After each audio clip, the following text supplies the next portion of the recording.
안녕하세요. 2021년 12월입니다. 올해도 한 달 남았네요.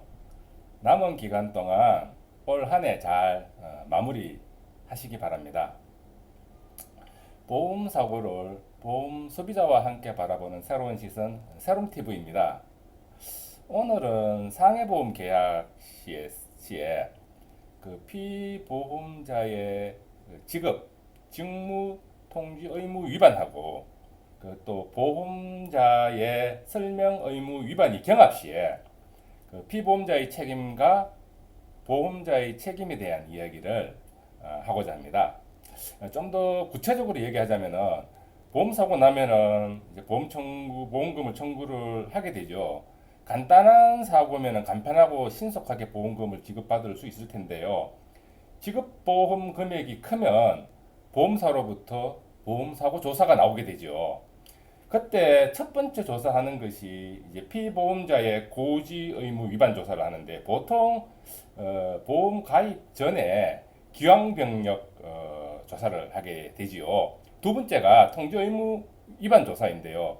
이는 이제 보통 오토바이 운전 중 사고일 때 많이 나타나는 조사인 듯 합니다. 둘 다 보험금 부지급 또는 감액 또는 보험 계약 폐지를 위해서 꼬투리를 잡기 위한 것이라 볼 수 있습니다.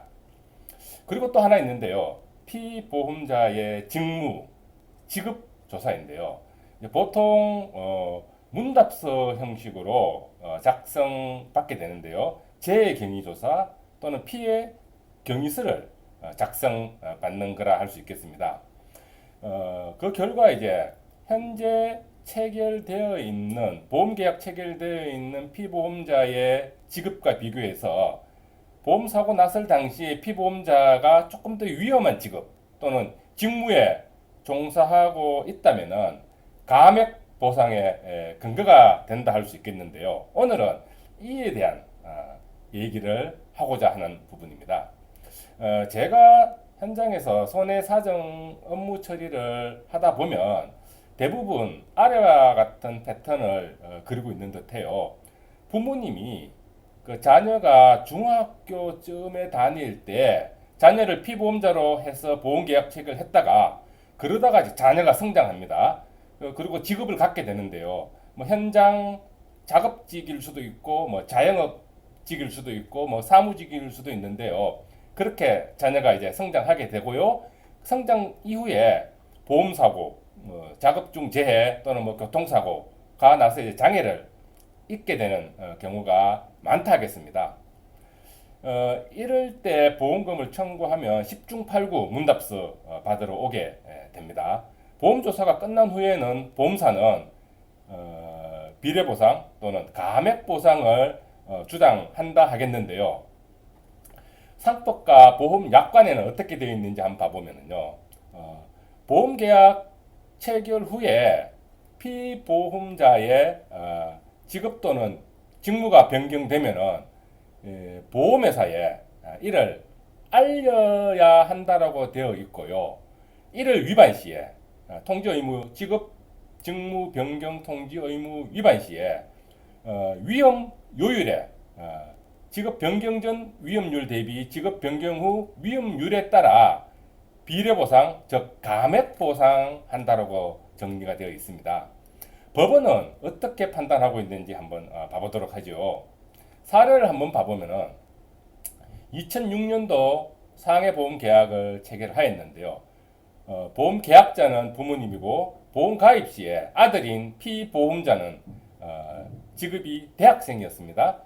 그리고 3년이 지나서 2009년 6월에 아들은 방송장비 대여업에 취업을 하게 되고요. 2012년 5월경에 방송장비 대여업 업무 수행 중에 교통사고로 이제 아들이 사망하게 된 사건에서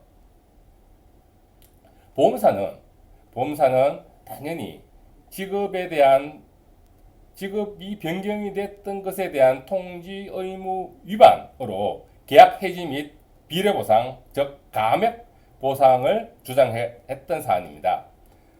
이에 대해서 우리 법원은 2012년 다의 217 108 사건에서 보험계약 계약자 측의 통지 의무 위반에 대해서 우리 법원은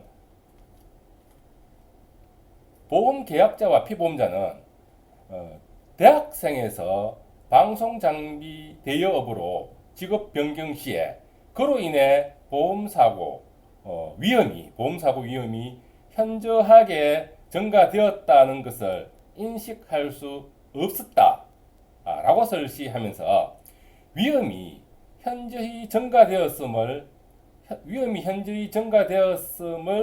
인식하지 못한 피보험자에게 통지 의무 위반을 주장할 수 없다라고 설치하였는데요. 왜냐하면 이 피보험자가 알고도 고의로 중대한 과실로 통지 의무를 이행하지 않아야 통지 의무 위반에 해당된다 하겠기 때문입니다. 그리고 방송장비 대여업이 고도의 위험을 수반하는 직업이라는 사정을 알 수 있는 증거가 없다라고 설치하였습니다. 또 한편 보험회사 설명의무 위반에 대해서는 위험이 현저히 증가되는 직업 직무로 변경 시에는 피보험자가 통지 의무에 해당이 되는 사항이고, 통지 의무 위반 시에는 보험계약 해지 및 보험금 감액될 수 있다는 사항을 보험자는 피보험자 또는 보험계약자에게 설명해야 하는 부분이다. 이 규정은 거래상 일반적이고 공통적인 것이어서 보험계약자가 알려주지 않아도 이미 알고 있는 사항이 아니라고 설시하면서 보험사의 설명 의무가 면제되는 약관 규정이라 할 수 없다라고 설치하였습니다. 결과적으로 보험사가 설명 의무를 다하지 않은 약관 조항은 계약의 내용에 편입이 될 수 없기 때문에 통지 의무 위반을 사유로 보험금 감액할 수 없다라고 설치하면서 사망보험금 전액을 지급하라는 판결이었습니다. 라는 말씀 드리며 오늘 방송 마치도록 하겠습니다. 저는 다음 시간에 또 다른 사례를 가지고 새로운 시선으로 바라보는 보험사고에 대하여 시청자 여러분과 논의하도록 하겠습니다. 감사합니다.